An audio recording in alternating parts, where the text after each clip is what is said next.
and welcome to Junk Journal Inspirations. My name is Emily. I'm here today to finally share my finished vintage wallet journal. I know I started working on it so very long ago and I was so happy to be able to finish it.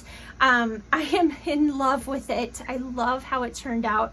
I am now on the hunt for more of this type of old wallet because I think it's just perfect. It feels so good in your hands. The leather is super soft and worn in and just lovely, and the size, I love the size. I'm all about my big, chunky journals, but man, this is kind of nice. I mean, you could almost throw this in a purse or take it with you, and it's, yeah, I love it. Anyway, all right, so I wanted to flip through it, but first I'll give you the dimensions. It is about 7 3/8 inches tall and 3.5 inches wide, and it's about 1 1/4 inches thick. There's only one signature, and it is sewn in with the 3-hole pamphlet stitch, and I think there are 45 pages front and back. And I think that covers, and yeah, we'll get into it in a second. So on the front, I added a Tim Holtz little, what's the word? Decorative, I guess, frame. And then inside the frame, I have a piece cut out from the cover of a Tim Holtz paper pad. If you've ever had the Tim Holtz paper pad, you know how the cover shows, it's like 2-inch squares and shows all of the pages that are in the paper pad. Well, I always cut those out, and it just kind of worked perfectly for the front of this. There's a piece of glue. Okay, so that's what's inside the frame. It's held on with brads, but it also has E6000 gluing it down, so it's not going anywhere. On the bottom here, I don't know if you saw the video where I shared kind of the beginnings of this journal, but there were some stains down here on the bottom. Just, I don't even know, I mean, this wallet, I have no idea how old it is, but I just did some layering. You have some newer crochet lace at the bottom, some eyelash trim. This is the little piece, the fabric piece that's on the spine of glued onto the text block of a book. That's what this is, but it came off of an antique book. I keep everything, guys, seriously, I keep everything. This is a vintage clothing label and a little flat back purple flower here. So I just glued all that down, and I thought that covered up the stains and was also really pretty. And then I used some of this really gorgeous trim on the spine, so it just kind of gave it more to look at. Otherwise, you could see where my stitches were, or you can still kind of see them, but I liked it better when it was covered up. So yeah, that's what it looks like on the outside. Let's open it up. So I was just happy that it was still able to snap, because you know me, my journals get out of hand. I have stuffed this thing full of vintage and antique ephemera pieces. They're everywhere. So I'm probably not going to pull them all out because we'll be here all day. But I will show you the pieces that I actually made.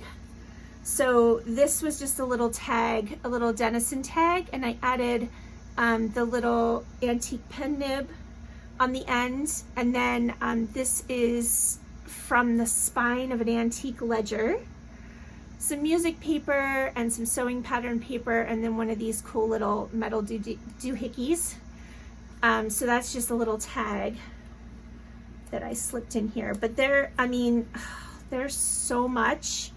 Like, you've got pharmacy labels and just little vintage, just tons of little vintage things. Like, oops, sorry, I wasn't even in frame. Yeah, just tons and tons of things to explore if you are the one that purchases this. That being said, it is available in my Etsy shop right now. I have some vintage photos in here. And then this is actually a tin type. So I did want to say, if you do purchase this journal, please be careful. These are metal. They are rusty from age, and they can be a little sharp in places. You know, if you're just don't like rub your hand across it or anything like that. I can't guarantee that it won't hurt you, but I loved how it looked there. And then you've got stuff in here, and there's a pocket here. I think I have some antique checks in there, and then a pocket back here. There's a couple more labels. This one is, I thought was really pretty, that green. All right, and then we have actual pages here. Like I said, I used a 3-hole pamphlet stitch. I created this little cluster from scraps, my scrap bins, some Braille paper, which is my new favorite paper.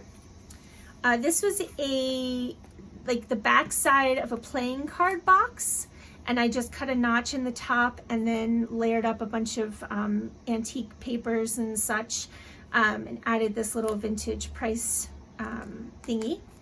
I don't know words for things. And then you've got 5 different vocabulary little flashcards here, different languages.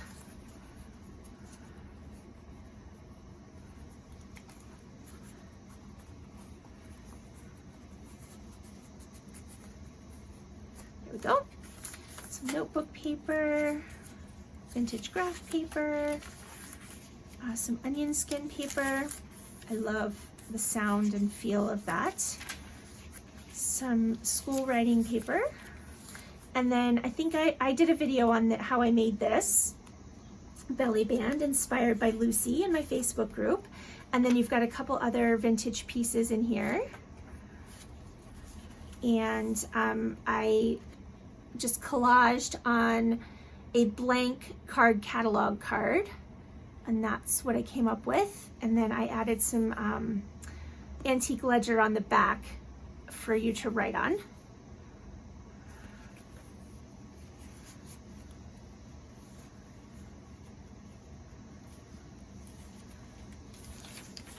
And then here I have this little barrette. I have no idea where it's from, but it's been in my stash forever. Little antique photo. It may not be antique, but it's really old. And a vintage grocery order form.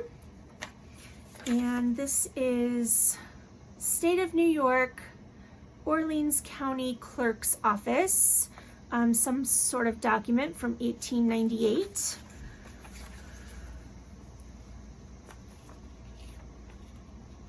And then I just used the barrette thingy here as a little paper clip. I thought that was kind of cute, like that. This bag was folded in half, so you actually have 2 spots to slip things. I did not put anything in the first half of it because it was starting to get really thick, so I thought that might be a good place for you to store photos of your own or little notes or what have you. Here's the center. And then this is the other side of the bag, and I have a tag in here that I just kind of layered and collaged on. And I have some vintage fabric trim up there in the top.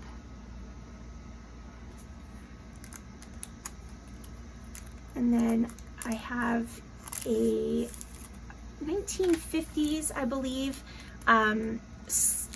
photo slide mount, and I added this number inside. And someone in my Facebook group asked where that number came from, and I completely have no idea. I know it's vintage, and I think maybe it was a game piece.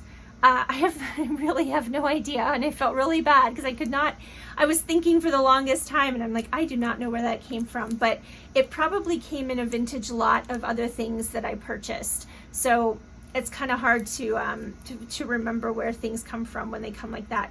This is a little Denison, I can't remember what they're called, but it's gummed on the back, and then it has the big grommet at the top, but I just think they're cool, so I just add them like little charms. And then here we have, I took one of these cotter pins. That's what they're called. They're not technically for craft purposes, but hello, you know, we use everything in junk journals, right? I added some sari silk at the top, and then here is, this is from 1941. It's a receipt.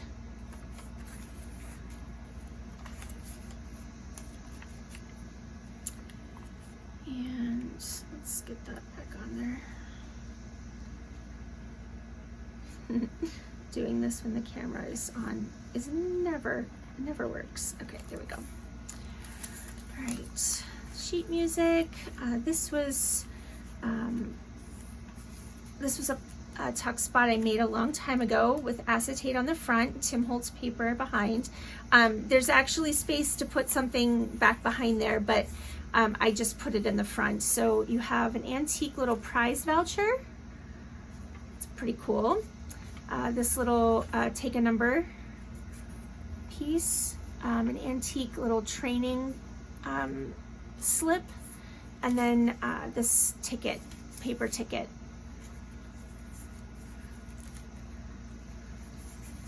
And then you can see it through the acetate.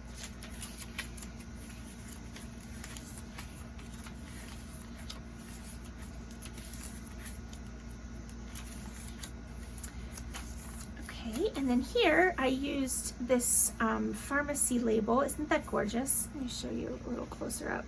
Isn't that really pretty, the detail on that? We don't make things the same way anymore. And then you've got some pharmacy labels in here, and a little meat, like a butcher shop number, and then an antique tobacco voucher.